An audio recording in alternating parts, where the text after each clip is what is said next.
Hello, in front of me I've got VIVO X60 Pro. Today I'll show you how to add different types of cards to Google Pay. So let's open Google Pay and tap on this blue button right here. Select between loyalty and public transport.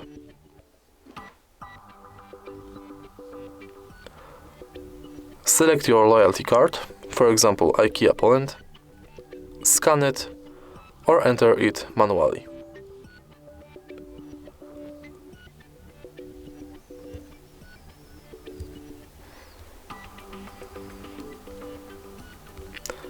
Similar thing with gift card.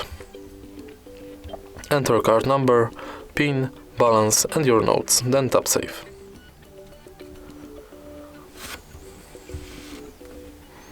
And the last thing is public transport. You can find your public transport, enter it and finish the form right here. That's all. If you find this video helpful, please leave like, comment and subscribe.